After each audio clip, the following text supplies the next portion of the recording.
राधा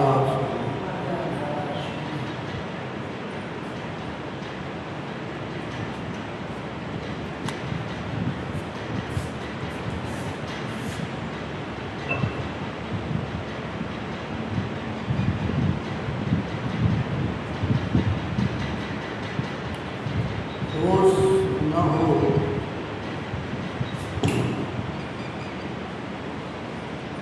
इंसान जीवन से चूक जाता है।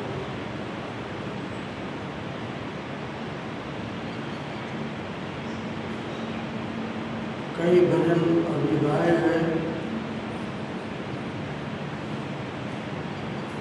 कोई शिव शब्द सागर से गाया, कोई कहीं से कोई कहीं से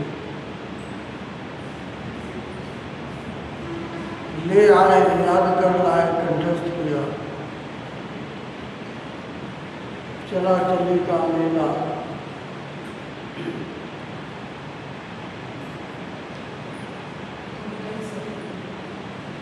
ये बात तो ठीक है कि चला चली का मेला है,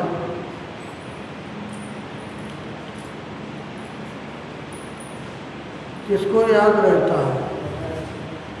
यहाँ गाने के बाद किसे याद रहता है कि ये चला चली का मेला है?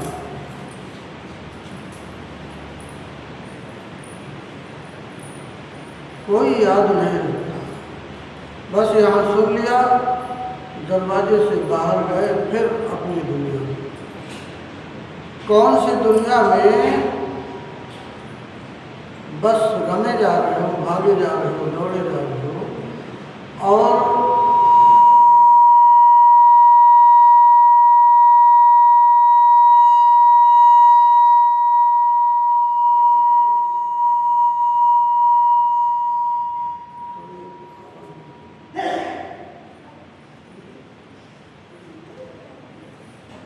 किन कमाइयों में पड़े हो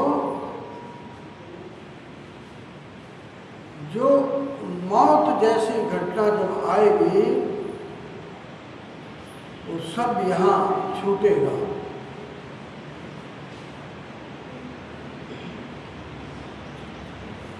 मौत जैसी घटना जब घटेगी तुम्हारे जीवन में, कुछ ना शेष रह जाएगा। उन कमाइयों में इंसान पड़ा हुआ, उनको बटोरने में पड़ा है। जीवन का मूल्य है, कीमत कुछ नहीं। प्रेम का मूल्य है, कीमत कुछ नहीं। ध्यान का मूल्य है, कीमत कुछ नहीं। बाजार में बहुत सारी चीजें हैं जिनकी कीमत है, मूल्य कुछ नहीं। भाषा के क्षेत्र में कीमत और मूल्य करीब करीब एक ही जैसी बात होगी, एक ही अर्थ होगा, आप लोग समझते हैं। लेकिन आध्यात्म की दृष्टि में मूल्य और कीमत दोनों में फर्क है, बहुत फर्क है, बुनियादी फर्क है।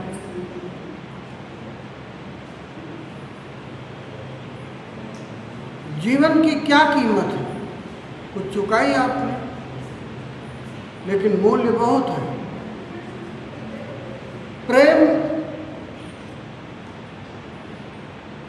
प्रेम का मूल्य बहुत है, कीमत क्या है इसकी? कोई कीमत नहीं। ध्यान का मूल्य बहुत है, लेकिन कीमत क्या है इसकी? कुछ भी नहीं। अभी ध्यान कराया गया, 10 मिनट आप ध्यान में बैठे,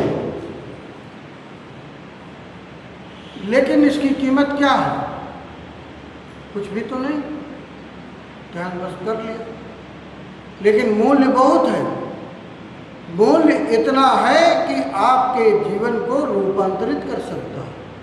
ये छोटा सा ध्यान 10 मिनट का जो अभी कराया गया, इस ध्यान के द्वारा आपके अंदर, बाहर की मैं बात नहीं करता, न मैं मंदिर की बात करता हूँ, न मस्जिद की बात करता हूँ, न गिरजाघर गुरुद्वारे की बात करता हूँ, कहीं की मैं बात नहीं करता हूँ। आपके अंदर जो खजाने छुपे हुए हैं, अभी आचार्य जी ने आगे आगे दोहराया, असतो माँ सदगमय, असत से सत्य की ओर। और दूसरी बात, तमसो माँ ज्योतिर्गमय, अंधकार से प्रकाश की ओर।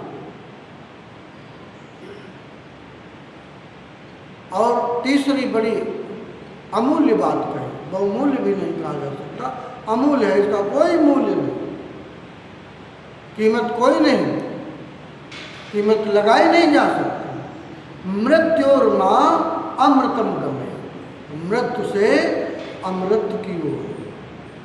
और वो अमृत तो कहाँ है? कोई किसी मंदिर में रखा है, घड़े में भरा हुआ, किसी पात्र में भरा हुआ, किसी आश्रम में, किसी सदगुरु के पास दे देगा आपको 2 बूंद, आप अमर हो जाओगे? नहीं, उस अमृत की यात्रा का आयाम दे सकता है सदगुरु। सदगुरु क्या कर सकता है, कोई परम संत क्या कर सकता है कि उस अमृत का रास्ता आपको दे सकता है। कैसे उस तक पहुंचे, कैसे उसे प्राप्त करें? अमृत कहीं बाहर नहीं है, इसी शरीर के अंदर है। तुम उस तरफ यात्रा नहीं करते, ये तुम्हारा अपना चुनाव। ये जीवन मिला है, कौन ऐसी शक्ति है जो तुम्हारे इस शरीर में श्वासों को फूंक दिया, प्राणों को फूंक दिया, श्वास आ रही है, जा रही है। तुम्हारी कोई शक्ति थी, कोई ऐसी अदृश्य शक्ति थी जो तुम्हारे प्राणों को चला रही है, आ जा रही है श्वास। तुम्हारे द्वारा किया गया भोजन, उससे हड्डी मांस मज्जा का निर्माण कौन कर रहा है? कोई अदृश्य शक्ति है जो कर रही है। विज्ञान अभी वहां तक नहीं पहुंचा, पहुंच भी नहीं पाएगा, बहुत वर्ष लगेगा। प्रयोग चल रहे हैं विज्ञान, लेकिन अध्यात्म का विज्ञान इससे कई गुना आगे है। कोई 20-30 हजार 50,000 वर्ष पहले जो हमारे ऋषियों ने मुनियों ने कहा था कि कण कण में परमात्मा है, उन्होंने पाया। बाहर की यात्राओं को करके नहीं, कोई तीर्थों में डोल करके नहीं, मंदिरों में आरतियां उतार करके नहीं, सुमिरन भजन करके नहीं, इस बात को पाया जा सकता। ध्यान रहे इस बात पर, चूको मिलेगा। जिसे भी मिला उसने क्या किया, एक ही कुंजी सारे तालों की, और वो है कुंजी तुम्हारी होश। होश न हो तो ये जीवन भी चूक जाता है, इंसान चूक ही रहा। किसमें पड़े? उन संबंधों में जिन संबंधों में आपस में वैमनस्यता, उन संबंधों को संजोने में पड़े हो जो संबंध तुम्हें परतंत्र किए हुए, उन संबंधों को तुम सजोने में पड़े जो तुम्हें परतंत्र कर रहे हैं, जो चाह रहे हैं कि हमारे हिसाब से चलो। ये कैसे संबंध है?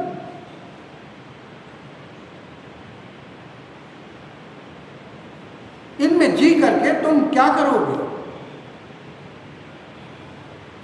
तुलसीदास मीरा के समकालीन थे, गए राजस्थान, मीरा के देश गए। मीरा एक मंदिर में कृष्ण की मूर्ति को लेकर के और अपनी मौज में उसी की भक्ति में डूबी थी। तुलसीदास जब वहाँ पहुँचे तो मीरा ने उनसे पूछा, एक प्रश्न किया कि मैं कैसे जीऊँ। मेरे ये परिवार वाले, मेरे घर वाले कभी कुछ भेज देते हैं, कभी कुछ भेज देते हैं, मेरे जान के पीछे पड़े। मैं क्या करूं, कैसे जीऊं, कैसे रहूं। 2 लाइन में तुलसीदास ने कह दिया मीरा, बस वहीं से वैराग्य हो गया, वहीं से उसे रास्ता मिल गया, कुंजी मिल गई। तुलसीदास ने कहा कि जाके ही न राम वैदेही, जाके ही न राम वैदेही, तजिए ताहि कोट बैरी सम यद्यपि परम सनेही। इतनी सी बात कही तुलसीदास ने, और मीरा को मिल गया मार्ग, बस छोड़ दिया, सारी परवाह छोड़ दी, घर की, परिवार की, परिजनों की, किसी की चिंता नहीं, बस डूब गई कृष्ण के भक्ति में, पा लिया, अपनी मंजिल को पा लिया। क्यों? एक भूख उठी, एक प्यास जगी, और पा लिया अपनी मंजिल को, अमर हो। तुम कब तक गाते रहोगे ऐसे भजनों को? कब तक दोहराते रहोगे? इस दोहराने से मिलेगी मंजिल? नहीं मिलेगी। जिस मार्ग पर इंसान चल रहा है परमात्मा को खोजने के लिए, वो मार्ग ही उल्टा उसने अपना रखा। बाहर परमात्मा को खोजने के लिए तीर्थों में दौड़ रहा, मंदिरों में दौड़ रहा, गिरजाघर गुरुद्वारों में दौड़ रहा, और मालिक उसके स्वयं के अंदर बैठा हुआ। वो अमृत का कुंड जिसके लिए ये हमारे वरिष्ठ आचार्य जब भी ध्यान कराते हैं ये बात कहते हैं, बड़ी गंभीर बात है, कोई गंभीरता से लेता नहीं। मृत्यु अमृतम, मृत्यु से अमृत की ओर चलो। और आप कहाँ चल रहे हो? जो यात्रा आप कर रहे हो, जिसे आपने जीवन समझ लिया है और उसे जिए जा रहे हो, ये यात्रा है नहीं जीवन की। जीवन की यात्रा तो उस दिन पता चलेगा जिस दिन आप स्वयं में स्थित होंगे। कैसे? साक्षी भाव। उस दिन आप अमृत की ओर यात्रा करोगे। उस दिन वो जीवन का जो बीज तुम्हारे अंदर पड़ा है, बाहर नहीं, जीवन का वो बीज तुम्हारे अंदर पड़ा हुआ है, और उसे तुम जन्मों जन्मों की यात्रा में, पता नहीं है कि कितने जन्म की यात्रा कर चुके, और कब वो उसका अंकुरण फूटेगा, कब उससे तुम्हारा साक्षात्कार होगा। मनुष्य की योनि एक ऐसी योनि है जिसे पाने के बाद, मिल जाने के बाद ऐसी संभावना है कि तुम मृत्यु से अमृत तक की यात्रा कर सकते हो। इसी 5 फुट के शरीर में बैठते हो तो 2.5 फुट ऊपर रह जाता है शरीर, किसी का 3 फुट, किसी का 2.5 फुट, किसी का 2 फुट। इस 2 से 2.5 फुट, 3 फुट की यात्रा इंसान अनंत जन्मों की यात्रा करता है और मिल नहीं पाता। लगा है, किसमें लगे हो? माँ से वैमनस्यता न हो, बाप से वैमनस्यता न हो, भाई से दूरियां न हो, बच्चों से दूरियां न हो, ये सब यही छूटेंगे। तुम उनकी परवाह कर रहे हो, उनकी परवाह, अरे उसकी परवाह करो जो मिलने के बाद कभी नहीं छूटे। अटूट रिश्ता, उस रिश्ते की तरफ यात्रा करो जिसके मिल जाने के बाद ये समूचा संसार दौड़ पड़ेगा तुम्हारी तरफ संबंध जोड़ने के लिए। लेकिन उन सभी के साथ बीच में रहते हुए तुम उससे निर्लिप्त रह सकते हो। उन सारे संबंधों के साथ में रहते हुए निर्लिप्त रह सकते हो। तुम जिसे प्रेम कहते हो वो प्रेम है नहीं, प्रेम की सुवास तुम्हें पता नहीं, और प्रेम की सुवास कब पता चलेगी? जब इन सारे संबंधों को एक तरफ रख दो और चल पड़ो। कहाँ? स्वयं की ओर। और स्वयं की ओर कैसे चलोगे, इसके बाबत मैं आपको अभी थोड़ी देर में चर्चा करूंगा।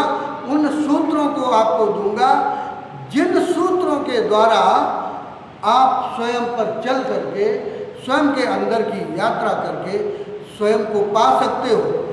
इंसान सत्य बोलता है, कहता है, मानता है, धारणा बनाए बैठा है कि मैं तो सत्य के ही रास्ते पर चल रहा हूँ। याद रहे, सत्य का रास्ता तुम्हारा तभी संभव है, तुम्हारे जीवन में सत्य तभी उतरेगा जब तुम स्वयं के अंदर की यात्रा करने की ओर अग्रसर होगे, अन्यथा ये मिथ्या है। जो भी जीवन तुम जी रहे हो, जिस जीवन को तुमने जीवन समझ लिया है, ये जीवन है नहीं, एक मृत्यु की यात्रा है लंबी, बस इससे ज़्यादा कुछ नहीं। एक ना एक दिन तुम्हें मृत्यु के मुहाने पर खड़ा कर देगा, यही जिसे तुमने जीवन समझा। इसके पहले कि तुम मृत्यु के मुहाने पर पहुँचो, मैं तुमसे कहता हूँ कि रुको, अपना जीवन का आकलन करो, अपनी कमाई का आकलन करो, अपनी धन संपदा का आकलन करो कि जो भी हमने कमाई किया, जो भी हमने इकट्ठा किया, जो भी हमने संजोया अभी तक, जिसे हम सहारा समझ रहे, चाहे बैंक बैलेंस हो, कोठी बंगले हो, गाड़ियाँ हो, सारे साधन हो, बच्चे हों, भाई हों, माँ हो, बाप हो, परिवार हो, सारी रिश्तेदारियाँ हो तुम्हारी, जिनको तुमने सहारा समझा। मैं तुमसे पूछना चाहता हूँ कि मृत्यु जब तुम्हारे स्वयं पर घटेगी तो क्या ये तुम्हें बचा पाएंगे या तुम्हारे साथ ये जा पाएंगे, इनमें से जो भी तुमने कमाया? और अगर नहीं जा सकते तो फिर तजिए ताई कोट बैरीसम, एक बैरीसम नहीं, तजिए ताई कोटि बैरीसम यद्यपि परम सनी। कितना भी तुम्हारा प्रिय से प्रिय हो, उसे तुरंत त्याग दो। और त्यागने का मतलब ये नहीं कि उससे लड़ाई करो, झगड़ा करो, झंझट करो, तटस्थ हो जाओ, तटस्थ हो जाओ।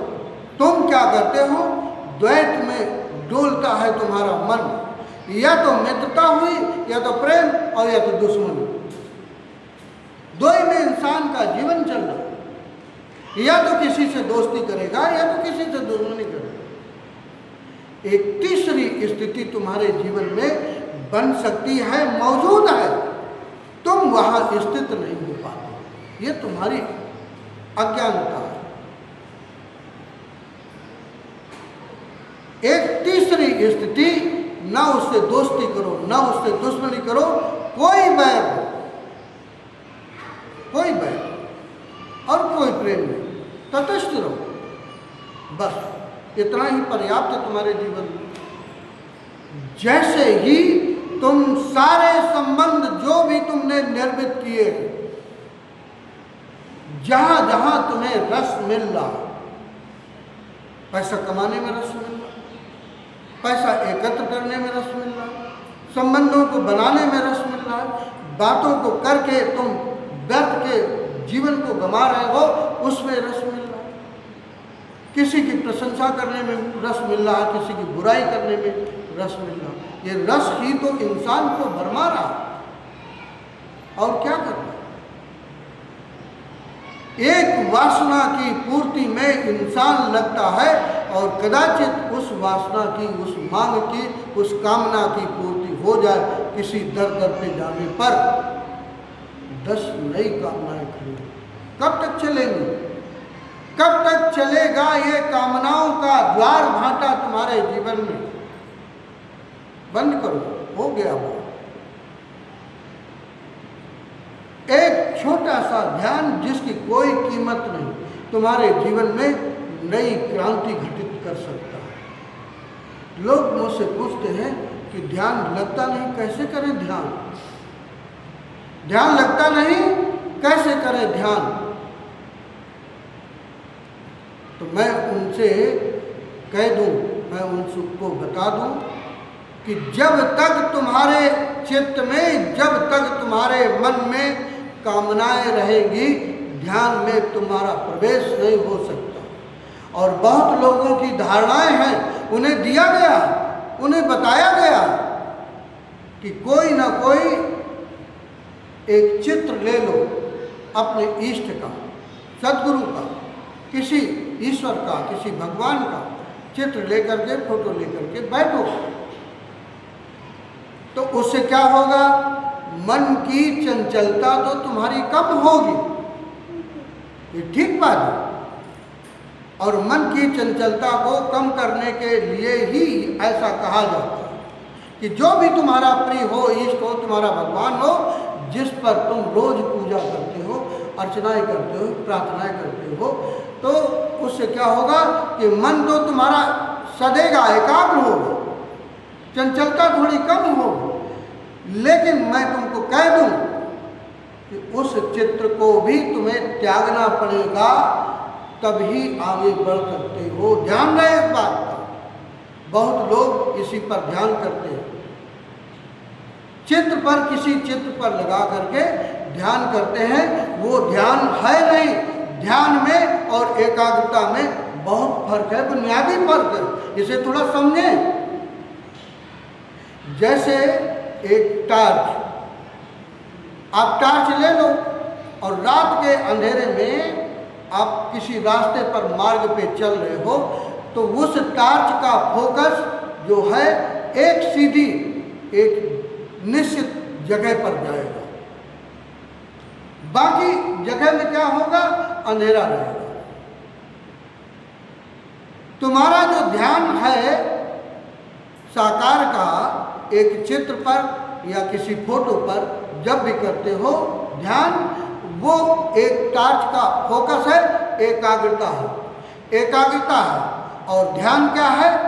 उसी टार्च का तुम बाहर का फोकस निकाल करके रख दो और फिर उस टार्च को जलाओ, तो उस क्या होगा? बल्ब का प्रकाश सब तरफ फैलेगा, चारों तरफ। उसका फोकस खत्म हो गया।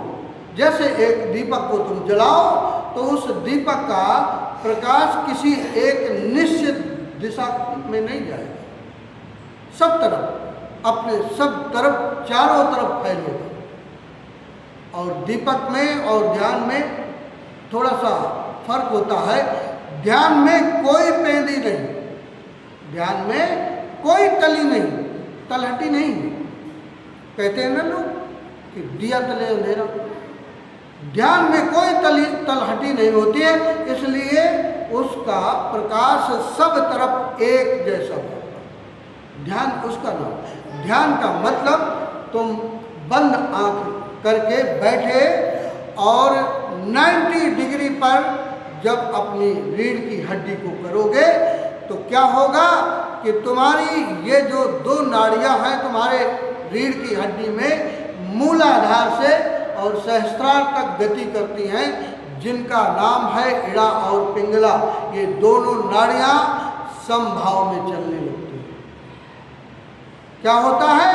समभाव में चलती हैं। जब ये विषम भाव में चलती हैं तो तुम्हारे चित्त में चंचलता आती है, चित्त में तमाम विचार आते हैं और उन विचारों की वजह से तुम ध्यान में प्रवेश नहीं कर पाते। ये है तुम्हारे जीवन में अवरोध, जिसकी वजह से ध्यान में वो व्यक्ति प्रवेश नहीं कर पाता। और तुम क्या करते हो ध्यान में? बाहर तो जब आंख खुली होती है तो तुम्हारा संसार की तरफ दृष्टि होती है, अंदर क्या चल रहा है तुम्हें पता नहीं होता, अंदर कौन से विचार चल रहे हैं कुछ पता नहीं होता। एक आध विचार पकड़ लिया तो उसी पर तुम उसके साथ हो गए और जीवन उसी में वो ऐसा ही व्यवहार करने लगता। बंद आंख करके जब भी कोई साधक बैठता है तो वो विचारों की श्रृंखला लगातार चलती है और एक विचार जाने के बाद दूसरा, दूसरे के बाद तीसरा, तीसरे के बाद चौथा, ऐसे अनगिनत विचार लगातार चलते हैं। तो इंसान विचलित हो जाता है कि इतना उपद्रव अंदर चल रहा है, इतना आपाधापी चल रही है, और विचलित होने में तुरंत वो उसकी आंख खुल जाती है, कहता ध्यान कैसे करें। मैं तुम्हें वो सूत्र दे रहा हूं ध्यान में प्रवेश करने का, ध्यानस्थ होने का, और ध्यान का सही अर्थ क्या है जब समझ लोगे तो आप बहुत आराम से बैठ सकते हो। बंद नेत्रों से आप बैठो, रीढ़ की हड्डी सीधी हो, रीढ़ की हड्डी सीधी हो। अगर नहीं सीधी रख सकते हो तो ऐसे मसनद ले सकते हो, तकिया ले सकते हो, पीछे कुछ ओट ले सकते हो, लेकिन पीछे तकिया हो। कोशिश करें कि जमीन का संपर्क तुम्हारा ना हो, उसके बीच में कुछ हो, ऐसा आसन। आपने ध्यान दिया होगा ऋषि मुनि कुश का आसन क्यों बनाते थे? कुश का आसन वो इसलिए बनाते थे कि वो चेतना का कुचालक है। तुम्हारा पृथ्वी में बैठे हो, उसका ग्रेविटेशन तुम्हें नीचे की ओर खींचता, पृथ्वी का ग्रेविटेशन नीचे की ओर खींचता है और मूलाधार से तुम्हें शक्ति को ऊपर की ओर ले जाता है। ज्ञान के लिए ध्यानस्थ हो, इसलिए ऐसे आसन में बैठोगे और पीठ में रीढ़ की हड्डी एकदम 90 डिग्री पर होगी, तो ये जो इड़ा और पिंगला है, दो नाड़ियाँ जो तुम्हारी रीढ़ की हड्डी में गति करती हैं, वक्रा का।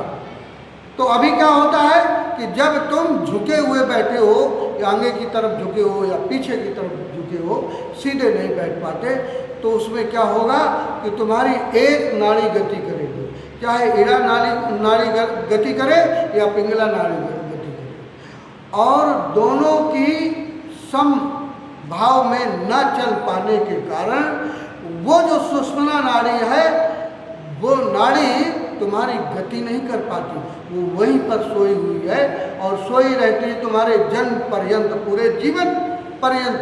और इसीलिए तुम और तुम्हारा ये मन विचारों में आंदोलित होता रहता है, कभी इधर कभी उधर, कभी इधर कभी उधर। और इसीलिए, और उसकी मैं पहचान बता दूं तुम्हें कि कैसे तुम पहचानोगे कि नाड़ी कौन सी चल रही है, दोनों चल रही है कि एक चल रही है। जब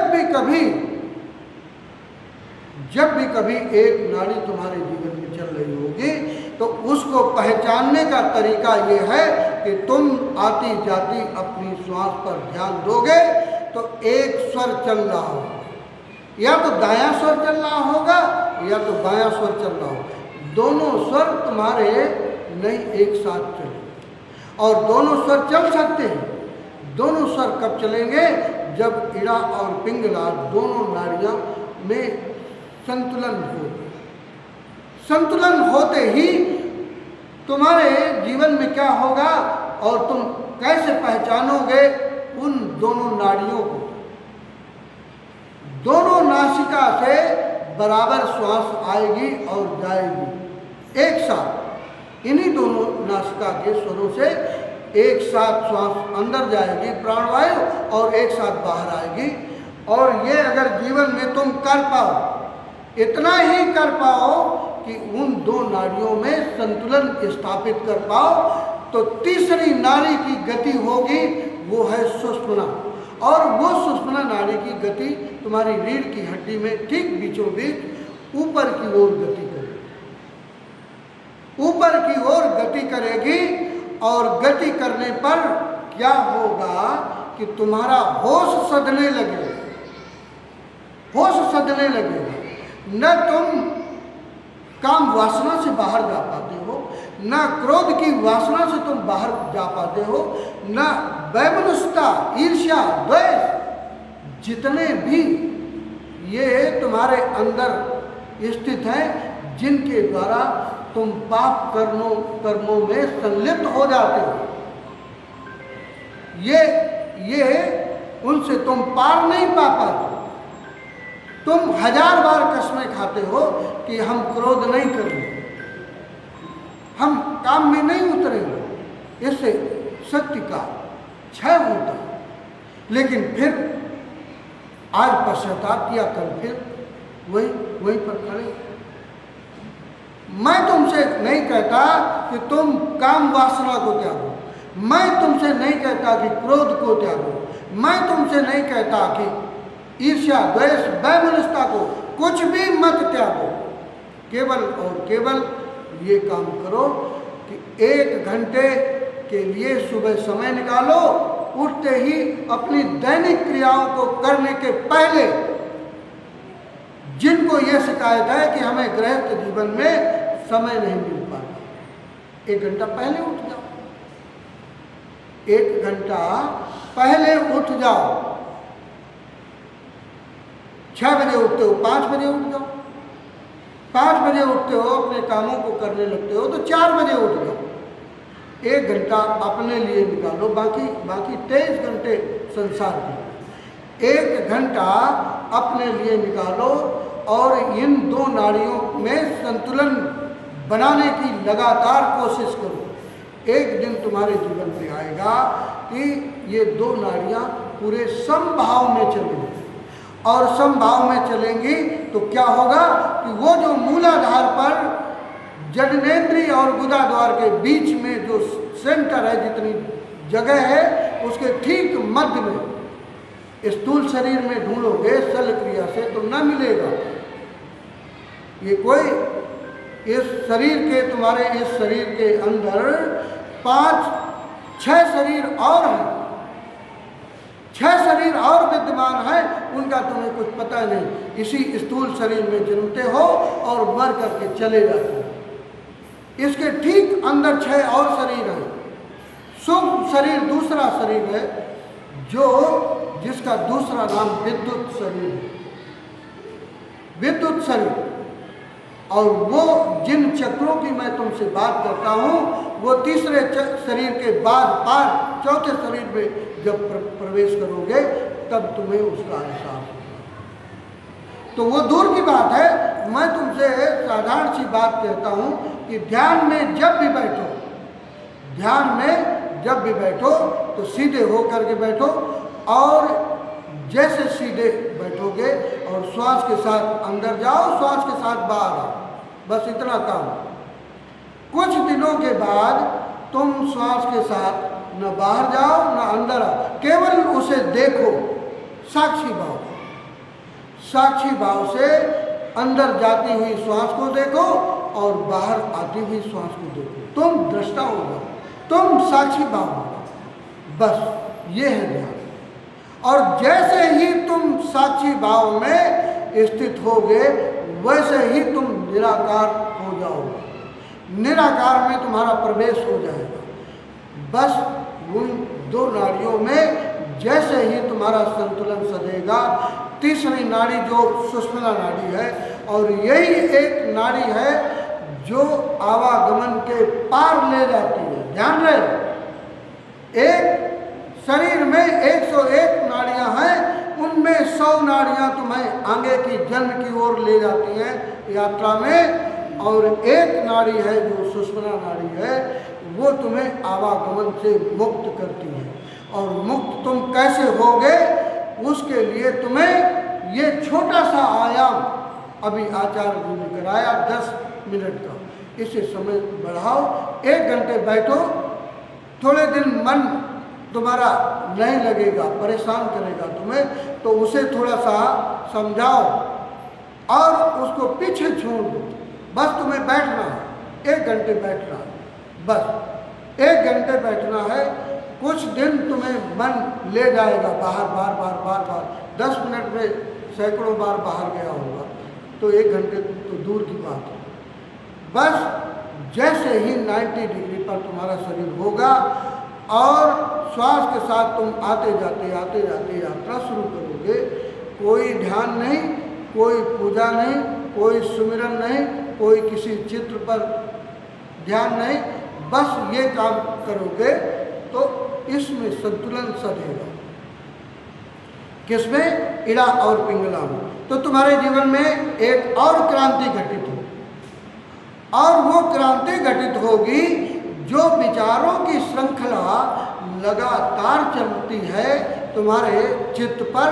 जब तुम ध्यान में बैठते हो तो वो विचार तुमको बेचैन किए रहते हैं, उन विचारों के बीच में गैप आना शुरू हो जाए। ये दूसरी घटना तुम्हारे जीवन में घटेगी और ये शुभ है। ये इसलिए मैं तुमको बता रहा हूं कि ये हमारी बात का भरोसा न करना। ध्यान में जब बैठोगे और उन विचारों में गैप आना शुरू हो जाए, तब समझ लेना कि ये तुम्हारा अपना ज्ञान है, अपना अनुभव है। तुम सुनी सुनाई बातों में भरोसा न करना। उन विचारों में जो गैप आएगा उसे तुम साक्षी भाव से केवल देखना। जो भी विचार आए, चाहे अच्छा विचार आए चाहे बुरा विचार आए, तुम्हें विरोध नहीं करना। वहाँ तुम धार्मिकता न परोसने लगना कि मैं धार्मिक हूँ और मैं धर्मशील व्यक्ति हूँ, हमारे अंदर ये विचार गंदा कैसे आए, तो उसका विरोध न करना। विरोध करोगे तो भटकोगे रास्ता। न तुम्हें विरोध करना है और न तुम्हें उसके साथ होना, दोनों नहीं करना। तुम्हें तटस्थ हो जाना। जैसे तुम बाहरी संबंधों के साथ तटस्थ हो गए, न उनके साथ मैत्री भाव और न बैर का भाव, दोनों भाव के बीच में एक तटस्थ हो जाओ। जो भी तुम्हारे सांसारिक संबंध है, मैं उस रास्ते की बात करता हूँ जिस रास्ते से तुम असतो मां सद्गमय, पहला कदम तुम्हारा उठेगा। असतो मां सद्गमय, असत से तुम सत की ओर यात्रा करना प्रारंभ करोगे। साक्षी भाव में तुम्हें आते जाते विचारों को केवल और केवल देखना है। कुछ दिन थोड़ी दिक्कत होगी, लेकिन असंभव नहीं है, असंभव नहीं। कुछ ही दिनों में तुम्हारा वो ध्यान सधने लगेगा, ध्यानस्थ होने लगोगे, साक्षी भाव में स्थित होने लगोगे। वही है साक्षी भाव जो तुम्हारा निज स्वरूप है, निज स्वरूप है। उसमें अगर स्थित होना तुम्हें आ गया तो यात्रा तुम्हारी मृत्यु से अमृत्यु तक की हो जाएगी। फिर तुम्हें ये चिंताएं न पकड़ेंगी जिन चिंताओं की वजह से तुम परेशान होते हो। फला हमसे नाराज है, वो व्यक्ति हमसे नाराज है, ये नाराज है, वो नाराज है। छोड़ो ये सारी परवाह। किसकी परवाह करो? जो यहीं छूटे, आज है कल जाएंगे, उसकी परवाह करो। जो शाश्वत है, जो सदा है, इस शरीर के आने के पहले भी था और इस शरीर के जाने के बाद भी रहेगा, और वही तुम हो। उसे पहचानो इसके पहले कि तुम्हारा इस चेतना का दीपक इस शरीर से बुझे, उसके पहले उसे पूरी तरह से प्रज्वलित अवस्था में देख लो, जान लो, समझ लो, अनुभव में उतारो। बाहर का जो भी ज्ञान है, चाहे वेद पढ़ लो, गीता कंठस्थ कर लो, उपनिषद कंठस्थ कर लो, सारे कायनात का ज्ञान तुम जो भी तुम एकत्रित कर लोगे, वो केवल और केवल तुम्हारे इस ज्ञान में बाधा होगा। और ये उधार का ज्ञान है, ये काम ना आएगा। न इससे तुम्हें परमात्मा मिलेगा, न इससे तुम्हें अमृत मिलेगा, न तुम्हें ये सत्य मिलेगा। सत्य तो तभी मिलेगा जब तुम ध्यान के द्वारा तुम स्वयं में प्रवेश करोगे। अपने निज स्वरूप में स्थित होने में तुम आगे बढ़ो, और इसीलिए तुम आए हो। तुम इसलिए नहीं आए कि धन संचय करो, तुम इसलिए नहीं आए कि बच्चे पैदा करो, उनकी परवरिश करो, उनकी सेवा करो, उनकी शादियां करो। ये सेकेंडरी है। तुम एक सराय में आए हो, रुके हो, आज यहाँ रुके हो, कल आगे जाना ही पड़ेगा। तुम 1000 बार तुम अपने मन को समझाओ कि नहीं, और सब जाते होंगे, मैं नहीं जाऊंगा। ये बोध का दीपक पहले अपने अंदर जलाओ कि आज नहीं कल हमें जाना है। जीवन के 50% उपद्रव केवल इस बोध से ही तुम्हारे जीवन में विदा हो जाए। जीवन के 50% उपद्रव तुम्हारे विदा हो जाएंगे जीवन से, जैसे ये बोध तुम्हारा गहरा होगा कि आज नहीं कल मुझे जाना ही पड़ेगा, जाना ही पड़ेगा। वो साक्षी भाव जिसकी मैं बात करता था, रोज 1 घंटे ध्यान में धीरे धीरे उस साक्षी भाव को घना करो, घना करो। और क्या होगा कि जब इन 2 नाड़ियों में संतुलन हो जाएगा तो मूलाधार से वो शक्ति जिसका नाम है सुषुम्ना नाड़ी, वो गति करेगी। कुंडल की तरह तुम्हारे उस मूलाधार चक्र में वो शक्ति तुम्हारी सोई हुई है, जिसकी वजह से तुम अपने जीवन में गति नहीं कर पा रहे हो, और जीवन का जो तुम्हारा बीज है वो अंकुरित नहीं हो पा रहा है, वो पेड़ का, वृक्ष का रूप नहीं ले पा रहा।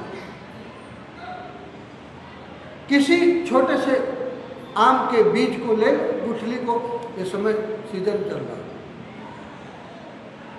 उस गुठली से अगर कदाचित तुम पूछो, अगर वो बता पाए, ऐसी संभावना हो तो पूछो उससे, तो क्या वो आम का बीज छोटा सा कभी कल्पना कर सकता है कि मेरे अंदर इतना बड़ा दरख्त छिपा हुआ और अनंत फल उसमें लग सकते, अनंत फल, हर साल फल देता, हजारों की तादाद में उसमें फल लगते, इतने पत्ते, इतने टहनियाँ, एक छोटे से बीज में इतनी संभावनाएं लेकर के वो बीज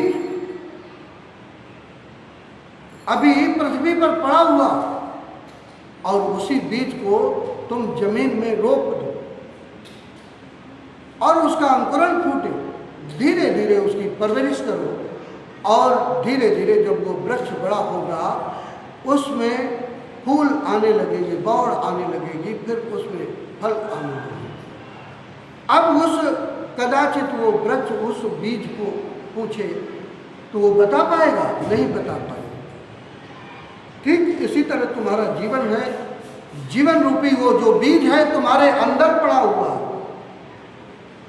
और उस अंकुरण न हो पाने की वजह से वो प्यास, तुम उस प्यास को भरने की कोशिश करते हो। किससे? वो प्यास से भरने की कोशिश करते हो। तुम स्त्री से, तुम पुरुष से, तुम धन से, तुम नौकरी से, वैभव से, पद से, प्रतिष्ठा से, ये दौड़े हैं तुम्हारी, लेकिन असल प्यास तुम्हारी उस शक्ति की है, उस परम की है, उस परम सद्गुरु की है। जब तक तुम्हारी वो मंजिल, वहाँ तक तुम्हारी यात्रा न हो जाएगी जीवन की, तब तक ये दौड़े लगातार चलेगी, चलती ही रहेगी। इसलिए मैं तुमको थोड़े से सूत्र देता हूँ। जीवन में, गृहस्थ जीवन में कहीं बाहर जाने की जरूरत नहीं, न तुम्हें कहीं तीर्थ में जाने की जरूरत है, न तुम्हें हिमालय की कंदराओं में जाने की जरूरत है, न तुम्हें कहीं आश्रम में जाने की जरूरत है। उसी परिवार में रहते हुए, सारे कामों को करते हुए तुम अकर्ता की स्थिति को पा सकते हो। अभी कर्ता का भाव तुम्हें चैन से बैठने नहीं देता, वो अहंकार तुम्हें पकड़ता है, जिसकी वजह से तुम्हें बार बार क्रोध आता है। जिस परिवार के लिए, जिन बच्चों के लिए, जिन भाइयों के लिए, जिन माँ बाप के लिए तुम धन अर्जित करते हो, उनका भरण पोषण करते हो, कोई भी घर का सदस्य तुम्हारे अनुरूप, तुम्हारे कहे के अनुरूप नहीं चलता तो तुम्हें क्रोध आता है, तुम्हें गुस्सा आता है, तुम बिफरते हो उसको। ये सब बंद हो जाएगा तुम्हारे जीवन में। और क्या होगा कि तुम्हारी गति जब स्वयं पर होगी तो तुम्हारी जितनी भी शिकायतें जिससे भी हैं, जिस भी संबंधी से हैं, वो शिकायतें अपने आप समाप्त होंगी, बगैर किसी तुम्हारे प्रयास के, बगैर तुम्हारे छोड़े अपने आप समाप्त होंगी। क्यों? यात्रा अब स्वयं पर होगी। गति मूल आधार से वो शक्ति स्वाधिष्ठान चक्र तक आएगी। मूलाधार चक्र पृथ्वी का चक्र है, ग्रेविटेशन होता है पृथ्वी का, तो खिंचाव नीचे की तरफ होता है और इसीलिए तुम्हारे जीवन में वो शक्ति का प्रवाह, जो शक्ति तुम्हें परमात्मा ने परमात्मा तक पहुंचने के लिए दिया था, तुम्हें स्वयं को जानने के लिए दिया था, उस शक्ति का प्रवाह तुम्हारा नीचे की ओर बहता है। और याद रहे, तुम्हारे जीवन में शक्ति का प्रवाह जब नीचे की ओर बहता है तो नर्क निर्मित होता है। शक्ति का प्रवाह जब भी तुम्हारे जीवन में नीचे की ओर बहेगा, मूलाधार से, वो प्रवाह बहते बहते तुम्हारा नर्क निर्मित करता है। इसीलिए तुम्हारे जीवन में जो भी नर्क या जो भी परेशानियां हैं, उसके तुम स्वयं निर्माता हो, दूसरा कोई नहीं है। तुम्हारा भाई नहीं है, तुम्हारा बहन नहीं है, तुम्हारा बाप नहीं है, न माँ है, न पुत्र है, न बेटी है, न बेटा है, कोई नहीं। कोई भी तुम्हारे जीवन में जो भी दुख है, संताप है, पीड़ा है, अगर तुम स्वयं में स्थित हो करके स्वयं में झांकोगे तो तुम मूल जड़ में तुम स्वयं को पाओगे कि मैं ही हूँ कारण। और तुम्हारे जीवन में एक गृहस्थ में और एक संत में केवल और केवल यही फर्क है कि वो अपने सारे जीवन की जो भी संताप है, जो भी दुख है, जो भी आपाधापी है, जो भी परेशानियां हैं, वो स्वयं जिम्मेदार समझता है। वहीं से यात्रा स्वयं की तरफ होना प्रारंभ हो जाती है और एक गृहस्थ इंसान दूसरे पर सारी अपनी पीड़ाओं को, अपनी परेशानियों को, अपने दुखों को दूसरे को जिम्मेदार ठहराता है। पति जिम्मेदार, बेटा जिम्मेदार, बाप जिम्मेदार, भाई जिम्मेदार, पड़ोसी जिम्मेदार। बंद करो ये। और मैं तो तुमसे कहता हूं कि तुम बंद भी ना करो। सारे तालों की, तुम्हारे जीवन में जितने भी ताले हैं, सारे तालों की एक ही कुंजी है और वो है कुंजी होश। होश को साधो, बस बात खत्म। तुम कुछ मत त्यागो, जो भी है उसका स्वागत करो, जो भी तुम्हारे जीवन में उसे स्वागत करो और केवल होश को साधो। और होश कैसे चलेगा? ऐसे जो रास्ता मैं तुमको बता रहा। मूलाधार से उठती हुई शक्ति जब स्वाधिष्ठान चक्र पर पहुंचेगी तो जल का केंद्र है स्वाधिष्ठान चक्र, नाभि से नीचे, मूलाधार से ऊपर, कमर से ऊपर थोड़ा सा, वो स्वाधिष्ठान चक्र है, जल का केंद्र। और जल के केंद्र पर जब तुम्हारी शक्ति पहुंचेगी तो क्या होगा कि भावनाओं में तुम्हारा मन बहेगा, भावनाओं में बहेगा मन, तो उसमें संतुलन साधना है। स्वाधिष्ठान चक्र पर उठती हुई ऊर्जा में तुम्हें संतुलन साधना है, न भावनाओं के साथ बहना है और न आना है न जाना है। तुम्हें बस तटस्थ होकर के अपने साक्षी भाव रहना है और काम वही चालू रहे।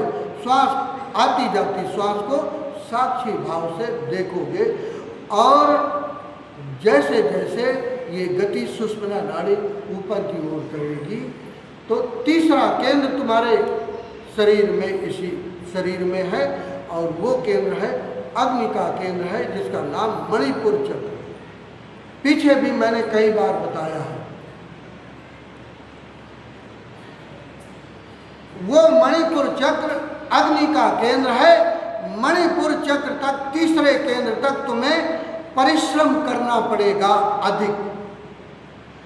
उसके बाद क्या होगा कि मणिपुर चक्र अग्नि का केंद्र है और अग्नि का स्वभाव है, तुम अग्नि जब भी प्रज्वलित करोगे तो उसकी लौ ऊपर की ओर जाती है। ये स्वभाव है अग्नि का, वो नीचे की ओर प्रवाह उसका नहीं है।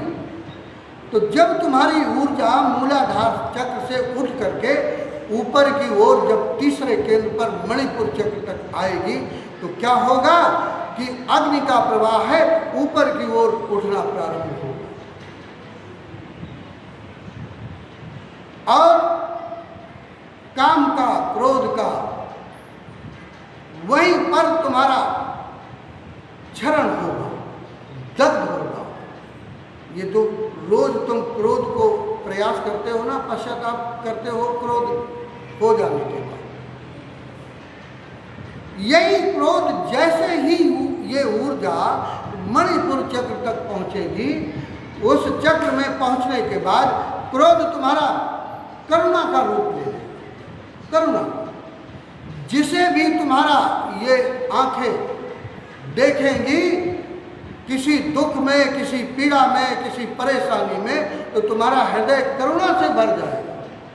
कोई तुम्हारा अपना नहीं, कोई पराया नहीं। जिसे भी तुम कायनात में, जिसे भी तुम संसार में देखोगे उसके प्रति तुम दया से भर जाओगे, तुम्हारा हृदय द्रवित होगा। क्यों? क्रोध ने करुणा का रूप ले लिया। और जैसे ही इस चक्र पर संतुलन तुम्हारा सधेगा, और संतुलन कैसे सधेगा? वो जो यात्रा तुमने शुरू की थी मूलाधार चक्र से इड़ा और पिंगला नाड़ी में संतुलन का, वो लगातार तुम्हारा चलता रहेगा। श्वास को, आती जाती श्वास को देखना, आते जाते विचारों को देखना, ना तो उनके साथ विरोध करना है और ना उनके साथ तुम्हें चलना है। अभी क्या जीवन में हो रहा है? कोई भी भाव उठता है, भाव जब विचार का रूप ले लेता है और जैसे ही भाव विचार का रूप लेता है तुम्हारे चित्त को पकड़ता है, और चित्त क्योंकि शरीर से संयुक्त है तो शरीर उसी तरह का व्यवहार करने लगता है। बस ये जीवन में चल रहा है। तुम न तो चित्त हो, न तुम विचार हो, न तुम भाव हो, तुम क्या हो? तुम केवल और केवल पूर्ण साक्षी भाव हो, पूर्ण दृष्टा हो, इन सब को जानने वाले हो। अभी तुम क्या सोचते हो कि ये मैं ही हूँ, ये जो शरीर है ये शरीर मैं हूँ, इसके अंदर मन ये जो चल रहा है ये भी मैं हूँ, इसके अंदर जो विचार चल रहे हैं ये भी मैं हूँ। धीरे धीरे तुम्हारे इसी छोटे से ध्यान से तुम्हारे और तुम्हारे इस शरीर के, तुम्हारे और तुम्हारे इस मन के, तुम्हारे और तुम्हारे मन में चलते हुए विचार के बीच में एक फासला दिखाई देगा। तुम्हें दिखाई देगा। तुम कौन से ज्ञान की बातें करते हो? तुम कौन से ज्ञान को पढ़ करके तुम अपने को ज्ञानी समझ रहे हो? ये ज्ञान है नहीं, ये ज्ञान है नहीं। ये बस ऐसे ही है जैसे कोई स्त्री बगैर माँ बने किसी बच्चे को एडॉप्ट कर ले और वो अपने को माँ कहता है। ऐसे ही है ये उधार का तुम्हारा ज्ञान। चाहे जितना तुम पढ़ लो, इससे तुम स्वयं की यात्रा पर अग्रसर न होगे।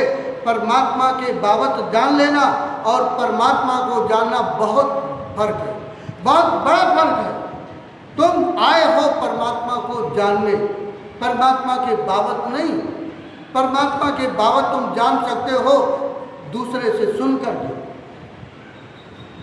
वेदों को, शास्त्रों को पढ़ करके, गीता को, उपनिषदों को जान करके, याद करके परमात्मा के बाबत जान सकते हो। लेकिन परमात्मा को जानना अलग बात है। तुम परमात्मा को भी जान सकते हो, तुम स्वयं को भी जान सकते हो और परमात्मा को भी जान सकते हो। दोनों को जान, कुछ रहेगा नहीं। जैसे ही तुम्हारी छलांग इस शरीर से और तुम्हारे स्वयं पर लगेगी, तुम्हें दिखाई पड़ेगा कि ये रहा शरीर और ये रहा मैं उस रास्ते को तुम्हें बता रहा हूँ, उन सूत्रों को तुम्हें दे रहा हूँ जिन सूत्रों के पर चल करके असत से सत और अंधकार से प्रकाश और मृत्यु से अमृत्यु की यात्रा पर तुम चल सकते हो। और तुम यात्रा अभी कौन सी कर रहे हो? एक मृत्यु की यात्रा कर रहे हो, जन्म से लगा करके। और तुम मृत्यु के दरमियान जो फासला तय कर रहे हो, कोई 50 वर्ष तय कर चुका, कोई 70 वर्ष तय कर चुका, कोई 60 साल तय कर चुका, कोई 20 साल, कोई 10 साल, कोई 5 साल। जन्म आज बच्चा लिया हुआ, एक दिन बीता वो एक दिन मर चुका। ध्यान रहे, अगर तुम्हारी उम्र 50 वर्ष हो गई तो तुम 50 वर्ष मर चुके। शेष कितना है हमें नहीं पता, ना आपको पता, किसी को नहीं। इसके पहले कि इस जीवन का दीपक बुझे, तुम उसे जान लो जो कभी नहीं बुझता और उसमें कोई बाती नहीं, ना कोई तेल, बिन बाती बिन तेल उस दीपक तक तुम्हारी यात्रा हो जाए। वो यात्रा इसी रास्ते से होगी जिस रास्ते की मैं तुमसे चर्चा कर। मणिपुर चक्र में संतुलन सकते ही वो सुषुम्ना नाड़ी जो रीढ़ की हड्डी में तुम्हारे मूलाधार से सहस्त्रार तक गति करती है, अनाहत चक्र तक पहुंचे। अनाहत चक्र तुम्हारा हृदय का चक्र है। हृदय के चक्र पर जैसे ही वो शक्ति पहुंचेगी, तुम्हारे जीवन में ऐसी खुशबू, ऐसी सुगंध भरेगी सारी कायनात के लिए, सारी कायनात। उस समय न तो तुम्हारा कोई मित्र होगा, न तो तुम्हारा कोई शत्रु होगा। ध्यान रहे, तुम्हारी एक बुनियादी जीवन की भूल होती है कि तुम मित्र बनाने लगते हो और जहाँ मित्र है वहीं पर शत्रुता भी हो। जहाँ अपने हैं वहीं पर पराया भी होगा। कहीं दूर नहीं, कहीं दूर नहीं। जिनको तुम आज अपना समझ रहे थे वही कल तुम्हारे पराये होंगे। मैंने देखा है अपने जीवन में, इसलिए मैं तुमसे कहता हूँ, वो न अपने हैं न पराये हैं। तुम ऐसे जीवन में स्थित करो अपने जीवन को। छोड़ो सारी आशा, छोड़ो सारी परवाह, सारी परवाह को छोड़ करके तुम स्वयं में लग जाओ। बस इतना ही पर्याप्त है। एक को साधो तो सब सदेंगे, एक को साधो तो सब सदेंगे। जैसे ही वो शक्ति मूल आधार से तुम्हारे इस चौथे चक्र पर पहुंचेगी तो तुम्हारे अंदर एक ऐसी सुगंध से तुम्हारा हृदय भरेगा कि पूरे जगत के लिए तुम्हारी कल्याण की भावना, प्रेम का ऐसा फूल जो सारी कायनात को तुम्हारी उस सुगंध से भरेगा। कोई शत्रु नहीं, तुम्हारे जीवन से शत्रु जैसी सब विदा, तुम्हारे कोष से विदा हो गया सदा के। कोई शत्रु न रहा, कोई मित्र न रहा, कोई अपना नहीं, कोई पराया नहीं, सब विदा हो गया। अब वो जिनमें तुम्हें रस मिल रहा था, जिनमें बाहर के जो साधन तुमने बनाए थे, बाहर जो तुमने सहारे बनाए थे, उनमें तुम्हारा रस न मिलेगा। अब तुम्हारा ये शरीर, अब ये तुम्हारा मन एकांत की तरफ दौड़ेगा, एकांत की तरफ भागेगा। अभी क्या है, भीड़ की तरफ तुम भागते हो। जहाँ मेला है वहीं पर तुम्हारा मन रमता है। अभी मैं कुछ दिन पहले यहाँ पास में एक गंगा जी के पास में घाट था, मेरे एक संबंधी आए थे, बोले मुझे गंगा स्नान करवा। अब मेरी रुचि तो थी नहीं, उनके लिए मुझे जाना पड़ा। मैं गया, वहाँ इतनी लंबी कतार थी, भगवान शिव का मंदिर था, शिवालय, उसमें बड़ी लंबी कतार थी। लोग जयकारे लगा रहे थे और धक्का मुक्की चल रही थी, और कोई जल उन पर चढ़ा भी पा रहा था, कोई दूसरे पर ही चढ़ा के चला आ रहा, ऐसा चल रहा। याद रहे, जब भी किसी को परमात्मा का साक्षात्कार हुआ है, जब भी किसी को कोई स्वयं पर यात्रा हुई है, वो परम मौन में और परम अकेले। ये जीवन की यात्रा तुम्हारी वैयक्तिक है, संयुक्त नहीं है। जब भी तुम्हारी यात्रा होगी परमात्मा की तरफ, तो जब तुम एकांत की ओर यात्रा करोगे, मौन की तरफ यात्रा करोगे, तभी संभव है। ध्यान रहे इस बात। मेले में, बाजार में, संयुक्त में ये कभी यात्रा उस तरफ हो नहीं सकती। परमात्मा की तरफ पीठ ही हो, परमात्मा की तरफ पीठ ही हो। और तुम सबको सुख देने की कोशिश में लगे हो, बाजार में खड़े होकर, मेले में खड़े होकर। अगर तुम किसी को सुख दे सकते हो, तो जब तक तुम्हारे अंदर स्वयं आनंद का प्रस्फुटन न होगा, तब तक तुम क्या सुख दे सकते हो? तुम जीवन बिता दोगे। एक जन्म की मैं बात नहीं करता, अनंत जन्म लगा दो तो भी तुम किसी एक व्यक्ति को सुख नहीं दे सकते। तुम्हारी ताकत नहीं। सुख जब भी तुम किसी को दोगे, तो जब तुम्हारे अंदर वो आनंद का झरना फूटेगा, वहां तक तुम्हारी यात्रा होगी। प्रेम का वो फूल, प्रेम की वो सुगंध तुम्हारे अनाहत चक्र पर जब वो शक्ति मूलाधार से जीवन की ऊर्जा, वो चेतना का प्रवाह अनाहत चक्र तक जब पहुंचेगा, तो प्रेम का प्रस्फुटन होगा, वो फूल खिलेगा और उसकी सुगंध तुम्हारे सब तरफ बहेगी। फिर तुम रोक ना सकोगे। ऐसा ना होगा तुम्हारे जीवन में कि ये अपना है तो इसको दे दो और ये पराया है तो इसको रोक दो। ना, तुम बाग में गुलाब के खिले हुए फूलों के पास से जाओ तो देखोगे कि वो सुगंध सबको दे रहा है। बहती हुई हवा सब तरफ उसकी सुगंध को ले जा रही है। अब उस फूल को तोड़ने वाला, उसे नष्ट करने वाला एक एक पंखुड़ी अलग कर दे, उसे भी उतनी ही सुगंध देगा जो उसे सुबह रोज पानी देता है उसकी जरूरत। दोनों को बराबर सुगंध देगा। तुम्हारे जीवन में क्या चल रहा है? तुम्हारे अनुरूप कोई व्यवहार करता है तो उसे तुम प्रेम करते हो और उसके लिए तुम सुख की भावना करते हो, और जो तुम्हें अपनी बात चार कह देता है तुम उसके लिए क्षोभ से भरते हो, क्रोध से भरते हो, गालियां बकते हो। ये तुम्हारा जीवन है? ये जीवन नहीं, ये जीवन नहीं है। शेख फरीद मुसलमान था, धनाढ्य, एक धनी पिता का बेटा था।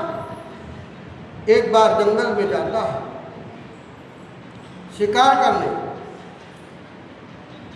करने जाता है, और अभी उसने एक हिरण को देखा तो धनुष में अपने तीर को प्रत्यंचा में जैसे ही साधा, तो हिरण की नज़र जैसे ही शेख फरीद पर पड़ती है तो वो दौड़ता है मृत्यु से बाहर दूर जाने के लिए कि अभी तीर लगेगा तो मेरी मृत्यु हो जाएगी।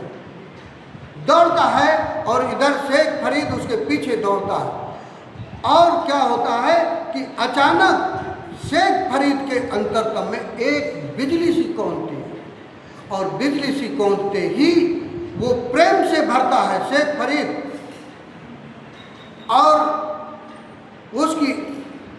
उसकी जो दृष्टि थी उस हिरनी की आंखों में पड़ती है, और उसकी जो चौकड़ी भर रही थी हिरनी भागती है, भागते हुए उसके पैरों पर पड़ती है और उसकी दृष्टि पर पड़ती है। अचानक ही शेख फरीद के अंदर वो प्रेम फूटता है, प्रेम फूटता है, और वो धनुष को रख देता है, तीर को तोड़ देता है। ऐसा जीवन ये नष्ट करने लायक नहीं है, ये मिथ्या होगा और चल पड़ता है, उसी समय छोड़ देता है, सब घर द्वार, धन दौलत, ऐशो आराम सब छोड़ देता और निकल पड़ता उसकी खोज में, जिसकी उसको कौम में लौ एक आभास हुआ। उस शक्ति का छोटी सी एक कौंधी उसके हृदय में, और बस चल पड़ता उस तरफ और जाता है दादू के पास, जहां उसका दिया जला। पा लिया परमात्मा को, पा लिया परमात्मा। ऐसे ही भगवान ये परमहंस जो है, रामकृष्ण परमहंस के जीवन में एक तालाब के किनारे से जा रहे थे। बगलों की एक कतार बैठी थी और घने मेघ छाए हुए थे। बरसात का सीजन था। एकदम जैसे ही नजदीक रामकृष्ण परमहंस पहुंचते हैं, बगुले एक साथ एक कतार में, ऐसी वो मेघ घिरे हुए मेघों में, जैसे ही काले बादलों के बीच में वो बगलों की कतार जाने लगती है उड़ करके, और उसी क्षण उनके हृदय में एक बिजली सी कौंधती है और वो बेहोश हो जाते हैं उसी तालाब के किनारे। तालाब के किनारे बेहोश हो जाते हैं। वो एक पहली बार उनको सटोरी लगती है, किसकी? उस सुगंध जो परमात्मा की। 3 दिन तक बेहोश रहे, लेकिन जो रामकृष्ण परमहंस गिरे थे, वो रामकृष्ण परमहंस उठे नहीं, वो दूसरे होकर के उठे। वो दूसरे होकर के उठे। वो अब कोई और था, उनके अंतर का दिया जल गया था। 3 दिन बाद जब होश आया तो नेत्रों से केवल और केवल आंसू बहे। अब उनका समूचा अंतरतम, बाहर शरीर मन जो भी था, केवल और केवल उसी के साथ जुड़ गया। तुम क्या करते हो?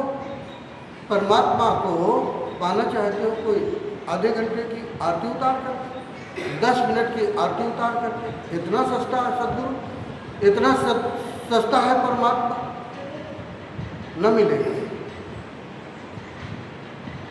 तुम थोड़ी देर के लिए अपनी संतुष्टि पा सकते हो। परमात्मा तो परम सत्ता है, विराट से विराटतम है।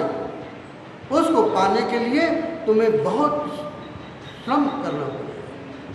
सब कुछ जीवन का ध्यान रहे, सब कुछ जो भी तुमने कमाया है आज तक, अभी तक जो भी तुमने बटोरा है, जो भी संभाला है, सब दांव पर लगाना पड़ेगा।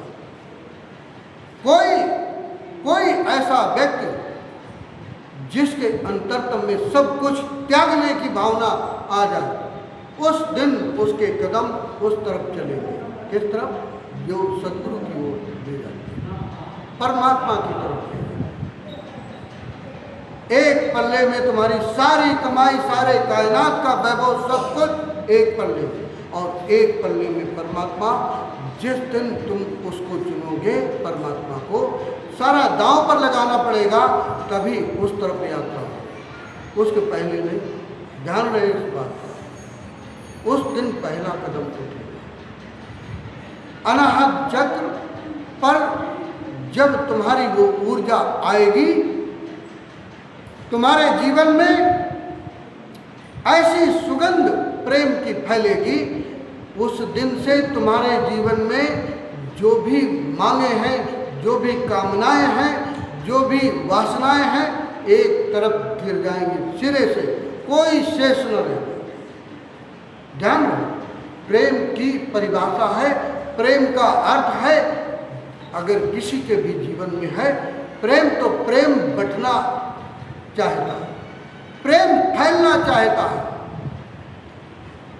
प्रेम में कोई मांग नहीं है। तुम्हारा प्रेम, तुम बच्चे से प्रेम करते हो तो उससे मांगते हो। अदृश्य में तुम पति से प्रेम करते हो, तुम सास से प्रेम करती हो, बहू से प्रेम करती हो, पति से प्रेम करती हो, भाई से प्रेम करते हो, तो तुम्हारी मांग अदृश्य में उसके साथ लगी रहती है।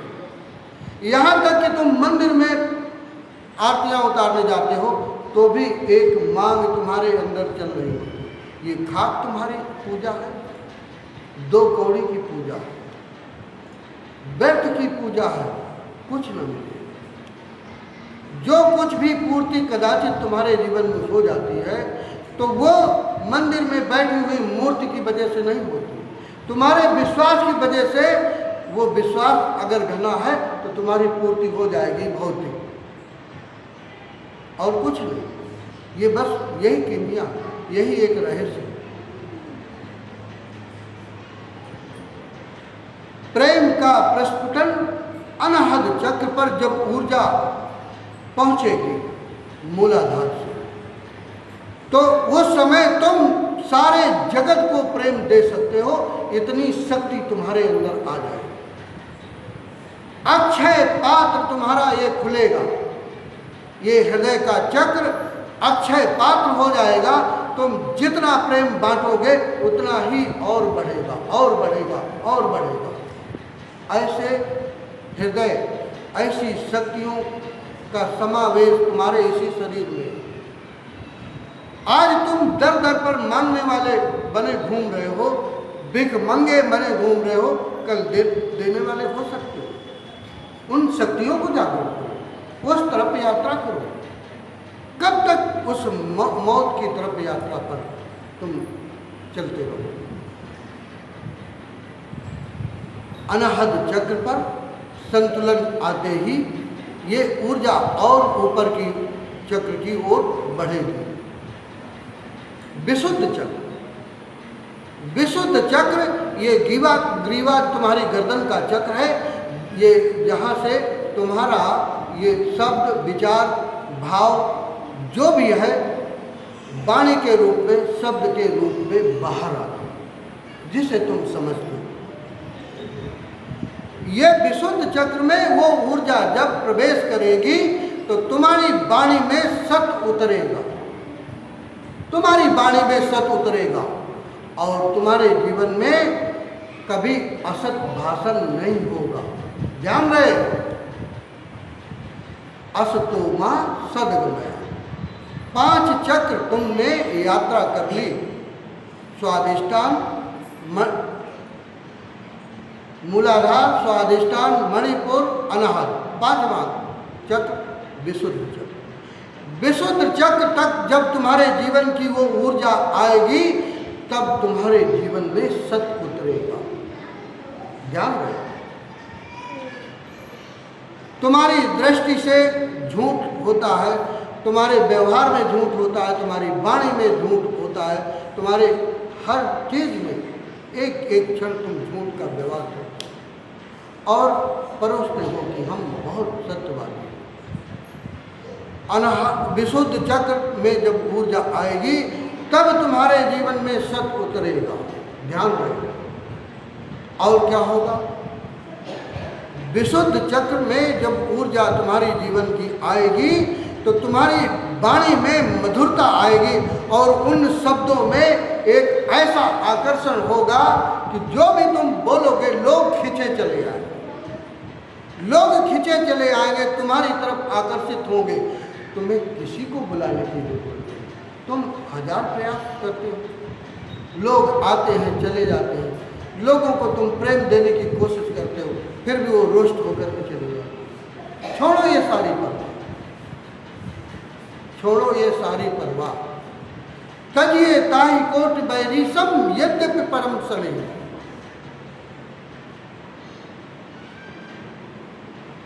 विशुद्ध चक्र पर तुम्हारी ऊर्जा आ जाए तो तीसरा तुम्हारे जीवन में रूपांतरण होगा कि समूचा अस्तित्व, प्रकृति का समूचा अस्तित्व तुम्हारे साथ हो जाएगा। तुम्हारी वाणी से जो भी निकलेगा, कहा हुआ शब्द, एक एक शब्द तुम्हें वो पूरा करने की जरूरत नहीं है। अस्तित्व पूरा करने के लिए दौड़ पड़ेगा। तुम किसी के लिए भी कोई भी 2 शब्द कहोगे, उसके जीवन में आशीर्वाद के रूप में घटित होगा। सारा समूचा अस्तित्व उसे पूरा करने के लिए दौड़ेगा। ऐसी शक्तियों से तुम्हारा यही शरीर भर जाएगा। जो भी तुम गीत गाओगे बहुत मधुर होगा, लोग सुन करके मंत्र मुग्ध होंगे, तुम्हारे पास से हो करके गुजरेंगे, तुम उसे कुछ भी न कहो। तुम्हारा ऑरा इतना बढ़ जाएगा, इतना ऑरा बढ़ जाएगा कि तुम्हारे पास से हो करके कोई गुजर जाए तो बड़ी शांति की अनुभूति करेगा। तुम्हारे पास बैठ करके कोई कुछ वार्ता करे या न करे, तुम्हारे पास बैठ करके वो शांति की अनुभूति करेगा, आनंद की अनुभूति करने लगेगा। ऐसा तुम्हारा ये शरीर हो सकता है। और विशुद्ध चक्र से ऊपर 2 चक्र, आज्ञा चक्र, ठीक दोनों भवों के बीच में ये त्रिपुटी, जहाँ लोग तिलक लगाते हैं, स्त्रियाँ बिंदी लगाती हैं। आज्ञा चक्र, विशुद्ध चक्र में संतुलन तुम्हारा बनने के बाद ऊर्जा अपने आप ऊपर की ओर बहती है, ऊपर की ओर गति होती है। जो ऊर्जा तुम्हारी मूलाधार से नीचे की ओर बह रही थी, वो ऊपर की ओर बहने लगी। ऊपर की ओर बहती हुई ऊर्जा तुम्हारा जीवन तैयार करती है, तुम्हारे लिए स्वर्ग तैयार करती है, तुम्हारे लिए आवागमन का, मोक्ष का मार्ग प्रशस्त करती है। ध्यान रहे, इसी में तुम नर्क निर्मित कर सकते हो, इसी जीवन में तुम स्वर्ग निर्मित कर सकते हो। निर्माण तुम्हारे ऊपर है। परमात्मा ने तुम्हें साधन दे दिया, सद्गुरु ने तुम्हें साधन दे दिया, ज्ञान दे दिया। जिस रास्ते से चल करके सद्गुरु परमात्मा हो गया, परम सत्ता के साथ एकजुट हो गया, वो तुम्हें मार्ग दे सकता है, आशीर्वाद दे सकता है, लेकिन यात्रा तुम्हें स्वयं करनी पड़ेगी। ध्यान इस बात पर, यात्रा तुम्हें स्वयं करनी पड़ेगी। ऐसा नहीं है कि हाथ रख दिया बस तुम पहुंच गए, ना, परिश्रम तुम्हें स्वयं करना पड़ेगा, पुरुषार्थ तुम्हें स्वयं करना पड़ेगा। बहुत सारे रहस्य, बहुत सारी शक्तियों का भंडार इसी शरीर के अंदर है, और तुम दरों दरों पे भीख मांगते हो। सम्राटों का सम्राट बना करके उस परमात्मा ने, उस मालिक ने भेजा था, और तुम यहाँ भीख मांगते घूम रहे हो। कैसी दुर्भाग्यपूर्ण बात है। वो परमात्मा कदाचित तुमको देखता होगा तो हंसता होगा अपने ऊपर, कैसा मैंने इस इंसान को बनाया। सम्राटों का सम्राट बना करके भेजा था, और ये तो वहाँ भिखारी बना घूम रहा। उठती हुई ऊपर की ओर ऊर्जा, ऊपर की ओर उठती हुई ऊर्जा जब आज्ञा चक्र पर जाती है, उस दिन तुम स्वयं के मालिक हो जाते हो। तुम इतने बड़े मालिक हो जाते हो कि अगर तुम्हारे शरीर में कहीं घाव लग जाए, कोई कट जाए, अगर खून बहने लगे, और किसी ऐसे व्यक्ति के साथ ये घटना घटे जिसकी शक्ति, जीवन की ऊर्जा आज्ञा चक्र पर है, तो वो बगैर किसी पट्टी के, बगैर किसी टाके के, बगैर किसी और प्रयास के बहते हुए खून को रोक सकता है अपनी आज्ञा से। इतना बड़ा मालिक हो सकता है, इतनी सारी शक्तियों का वो मालिक हो सकता है आज्ञा चक्र। उस दिन तुम मन के पार, मन के ऊपर तुम उठ जाओगे, मन विलीन हो जाएगा, और मन विलीन हुआ तो वासनाएं गायब, चित्त निर्दोष अवस्था, कोई दोष रहे। अब तुम्हारे आज्ञा चक्र पर संतुलन सजते ही ये 6 चक्र तुम्हारे इसी शरीर के प्रकाश से भरेंगे, प्रकाश से भरेंगे, बाहर के नहीं, अंदर तुम्हारे प्रकाश ही प्रकाश। तुम्हें कोई और बाहर के प्रकाश की जरूरत नहीं, तुम्हारे अंदर का प्रकाश, 6 चक्र तुम्हारे प्रकाश से भर गया, प्रकाशित हो गए।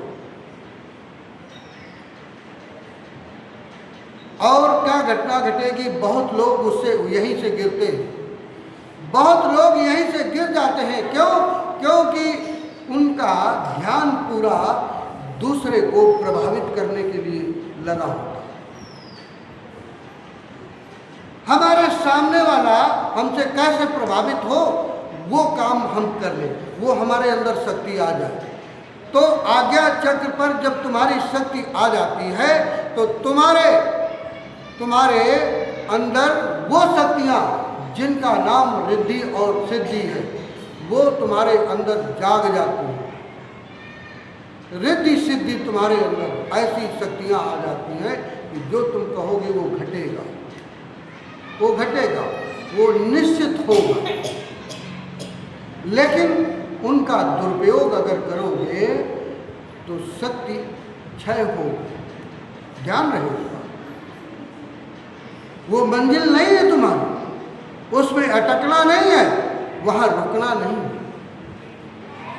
वहाँ पर संतुलन बना करके और ऊपर की यात्रा पर आगे बढ़ना है। यही सुषुम्ना नाड़ी अब गति तुम्हारी मूलाधार से लगातार करेगी, बराबर चलेगी और आगे बढ़ेगी। तो कहाँ जाएगी?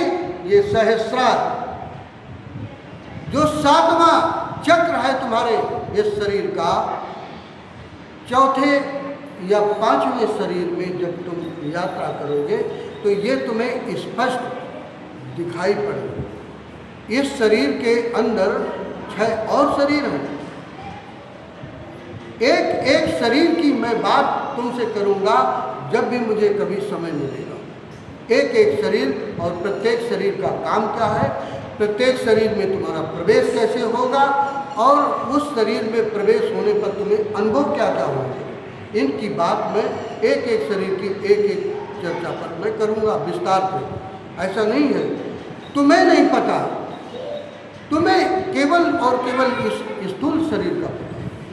वो ऊर्जा आज्ञा चक्र पर तुम्हारे संतुलन सजते ही इधर उधर जब तुम्हारी दृष्टि नहीं जाएगी, चेतना नहीं जाएगी, केवल एक सीधी रेखा पर जाएगी, तो वही सुषुम्ना नाड़ी सहस्रार में पहुंचती है शक्ति।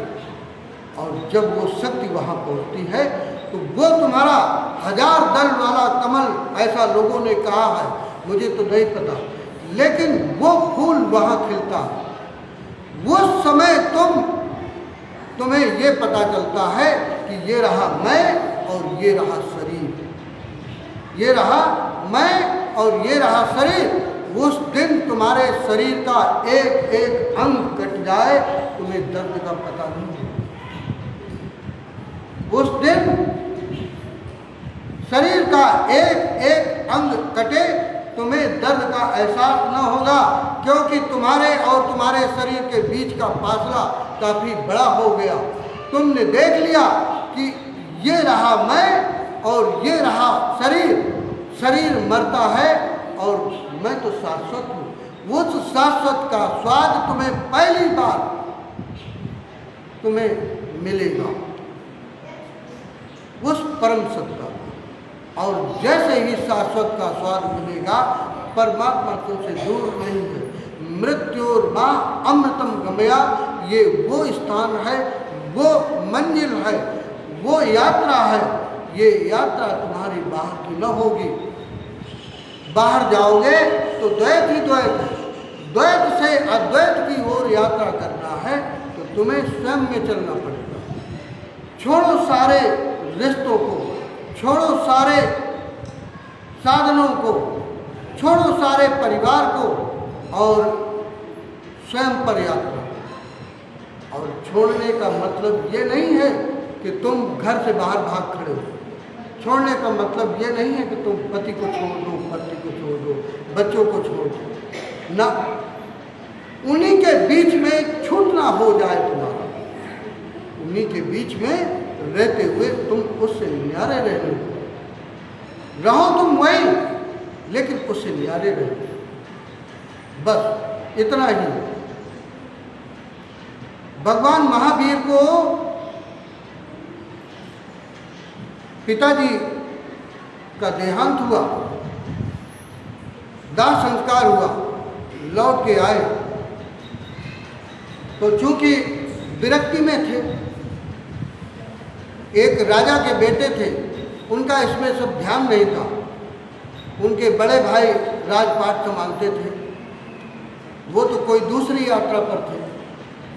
तो माँ से बोले कि अब पिताजी का देहांत हो गया, अब मैं जंगल जाना चाहता हूँ। माँ छाती पीटने लगी। माँ छाती पीटने लगी कि मेरा क्या होगा, तू तो जंगल चला जाएगा, एक बेटा मेरा राजपाट संभाल रहा, और तू जंगल चला जाएगा, मैं किसे देख करके रहूँगा, कैसे जिंदा रहूँगा। महावीर ने त्याग किया, दोबारा कभी नहीं कहा कि अब मैं जंगल जाऊँगा। दोबारा उनके मुख से कभी नहीं निकला कि मैं अब जंगल जाऊँगा। महावीर ने अपने अंदर अपने को समेट लिया। जिस कमरे में रहते उनको बाहर की दुनिया से कोई मतलब नहीं रहता। उसी परिवार में रहते हुए एक दिन माँ का देहांत होता है, और देहांत होने के बाद उसका भी दाह संस्कार माँ का करके आते हैं, और भाई से कहते हैं कि अब क्या मैं जा सकता हूँ। तो भाई ने भी वही बात दोहराई, बस उन्होंने सब कुछ छोड़ दिया, रहने लगे बस हवा की भांति अपने उसी परिवार में रहने लगे। अंत में थक हार करके उनके भाई ने कहा कि अब आपको कोई नहीं रोक सकता, आप ऐसी अवस्था में हो कि अब हम चाहें भी तो नहीं रोक सकते। तो अब आप पूरे अपना मौज में हो, स्वतंत्र हो, जहाँ भी आप जाना चाहो।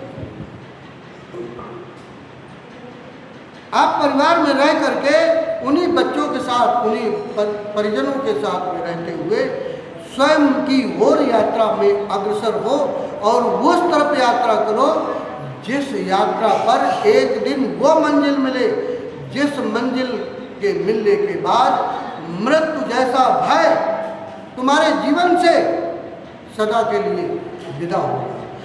मृत्यु जैसा शब्द तुम्हारे शब्दकोश से सदा के लिए मिथ्या लगने लगे, दिखाई पड़ जाए कि ये रहा शरीर, ये रहा मैं, बात खत्म। जिस दिन वहाँ तक तुम्हारी यात्रा होगी, तुम्हें किसी भी संसार के किसी भी परिजन की चिंता न होगी। कोई तुमसे रूठे, कोई तुमसे प्रेम करे, दोनों में समभाव, दोनों में समभाव। क्यों? अपेक्षा गिर गई, मतलब खत्म हो गया। मतलब का खत्म होते ही, अपेक्षा गिरते ही, सब जितने भी तुम्हारे संबंध हैं एक ही जैसे लगे, चाहे बाहर वाला, चाहे घर वाला, चाहे परिवार का, चाहे कोई न तो तुम्हारे जीवन में ना तो कोई अपना रहा, ना तो कोई पराया रहा। जो भी है सब परमात्मा है। परमात्मा की सत्ता के अलावा तुम्हें कुछ दूसरा न दिखाई देगा। ऐसा जीवन तुम अपना बनाओ, और इसी शरीर को अपना मंदिर बना लो। वो मंदिर बना करके उसने भेजा ही था, तुमने अपने वासनाओं का, अपनी कामनाओं का कूड़ा करकट कीच भर करके इस मंदिर को तुमने गंद से भर करके सब गंदगी का एक गड्ढा बना दिया, ढेर बना दिया। साफ करो। अब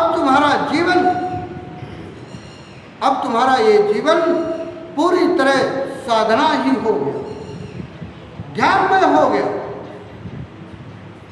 चलता फिरता एक तीर्थ हो गया, मंदिर हो गया। ऐसा कर सकते हो। और अगर तुम्हारे जीवन में ऐसा हो जाए तो उस दिन ये कहना तुम्हारा सार्थक होगा, बल्कि मैं तो तुमसे इससे आगे की बात कह रहा हूँ।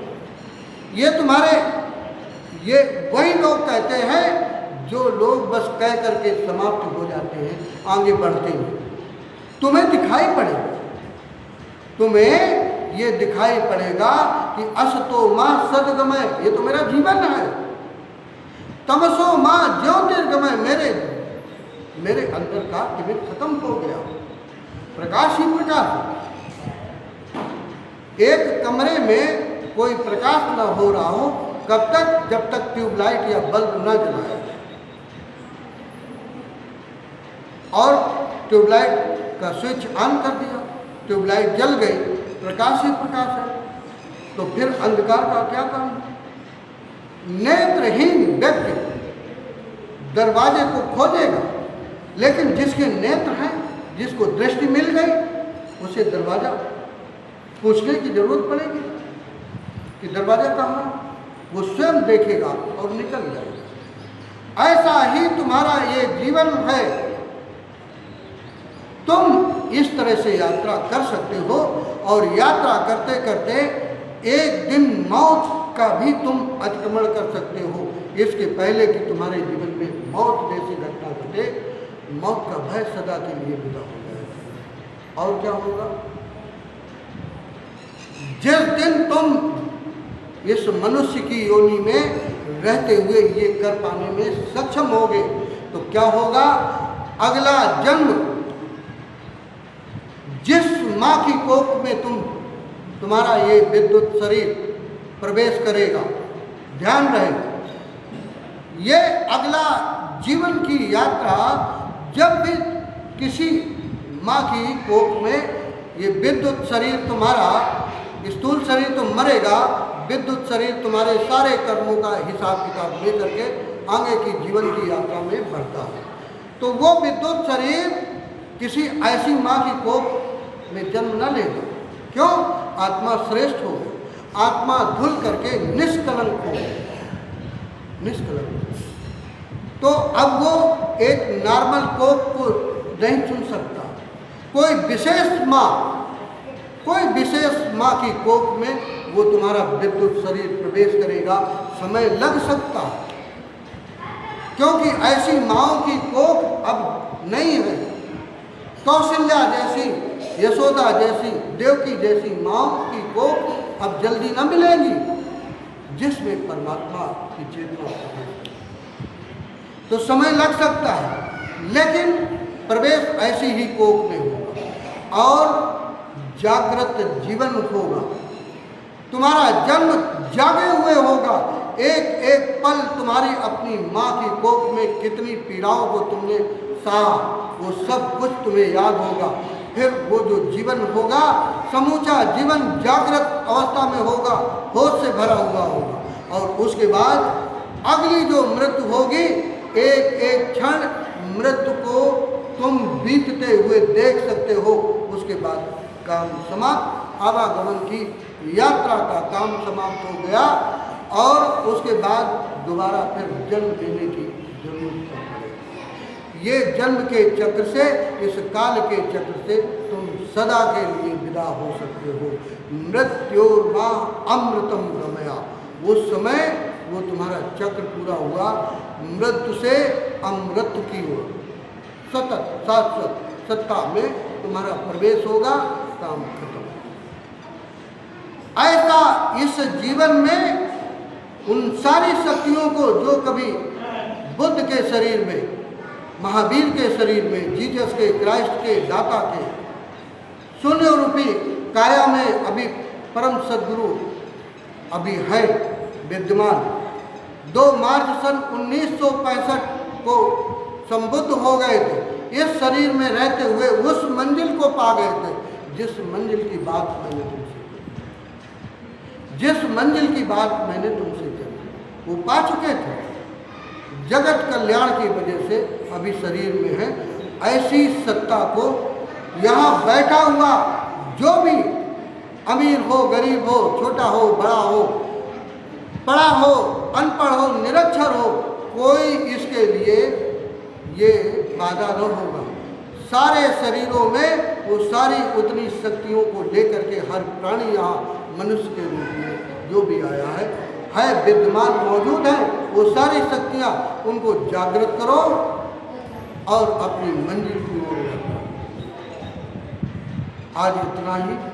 मेरे परम सद्गुरु सोम्य जी महाराज का वो आशीर्वाद आप सबके हृदय में पहुँचे और आपका जीवन रूपांतरित हो और मृत्यु से अमृत तक यात्रा करे। इन्हीं शब्दों के साथ आज वाणी को विराम देता हूँ। सबको मेरा राधा स्वामी।